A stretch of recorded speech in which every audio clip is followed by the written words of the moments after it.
Dupont. En France, il y a des adultes qui ont passé des années à l'école et parfois même à l'université sans maîtriser les compétences écrites d'un enfant de 10 ans. Je referme les guillemets de ce constat glaçant dressé par un directeur de l'OCDE. Le classement PISA révèle d'année en année que le niveau chute, préfigurant évidemment un chômage grandissant à mesure que l'intelligence artificielle se substituera à des individus pas assez performants. La France est ainsi devenue le pays européen où la proportion des 15-24 ans à la recherche d'un emploi a le plus fortement augmenté en 2025, dépassant les 20% contre 3% en Suisse. Ainsi va notre école. À force de vouloir s'occuper de tout, elle finit par oublier l'essentiel, la transmission. De circulaires en décrets, de suppression de postes en préoccupations sociétales qui remplacent trop souvent la transmission du savoir, le pays de l'instruction obligatoire n'instruit plus dignement les élèves. On sait pourtant que l'ignorance est le terreau de la violence. Crise d'autorité et de transmission, abandon du personnel chargé d'enseigner, la France assiste à l'explosion des démissions, plus 679% en 15 ans. Un de nos auditeurs, rappelez-vous, Robin Desarbes, nous disait récemment dans une émission consacrée au naufrage de l'école vouloir partir à la retraite plus tôt en raison de cette augmentation incessante des attaques au couteau. Alors que s'achève une période d'examen pour nombre d'élèves français, je reçois de nouveau Joachim Le Floch-Imad pour nous poser une question douloureuse. Quand la moitié des élèves de 6e ne lisent pas correctement, peut-on encore parler de démocratie ou de liberté? Nos impôts financeraient-ils, somme toute, la liberté d'être bête? 2026 sera-t-elle encore une année de perdu pour l'éducation nationale? Bonjour Joachim Le Floch-Imad. Bonjour Marie-Estelle Dupont et merci pour votre invitation. Bonjour Joachim. Alors je rappelle quand vous avez reçu en août l'année dernière, au tout début de la saison, pour la sortie de votre livre, qui va ressortir à la rentrée en version augmentée, Main basse sur l'éducation nationale aux éditions du CERF. Oui.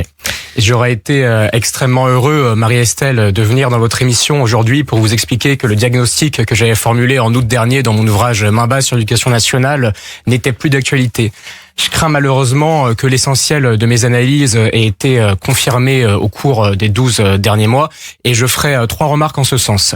La première, c'est que tous les maux qui rongent notre système éducatif se sont aggravés. Alors vous en avez cité un certain nombre, l'effondrement du niveau, l'explosion des violences, la maltraitance des professeurs par l'institution. On aura, je crois, l'occasion d'y revenir plus en détail pendant l'émission.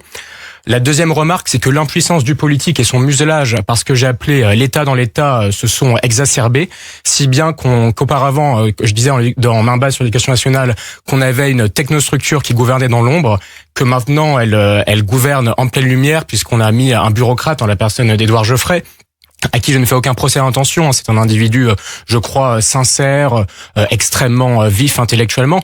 Simplement, je constate qu'il n'a pas les mains libres, que dans la configuration politique actuelle, il ne peut rien faire d'autre qu'organiser l'immobilisme et gérer les affaires courantes, non sans une certaine difficulté d'ailleurs à être le maître de son administration. On a vu cette semaine encore comment les consignes données sur la notation au baccalauréat et la prise en considération de l'orthographe ont été détricotées académie par académie. Et la troisième remarque que je formulerai, c'est que les politiques de rupture que j'appelais de mes vœux pour arracher notre école au suicide n'ont pas du tout été mises en œuvre et qu'on a passé l'année, encore une fois, à débattre du sexe des anges pendant que l'école s'effondre. De quoi a-t-on parlé? On a parlé d'éducation à l'alimentation, d'éducation à la sexualité.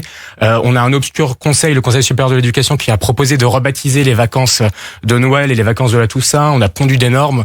300 modifications du code de l'éducation depuis l'arrivée au pouvoir d'Emmanuel Macron. Est-ce qu'on n'a pas l'impression que le code de l'éducation n'est pas assez saturé comme ça et qu'il faudrait pas réhabiliter les fondamentaux?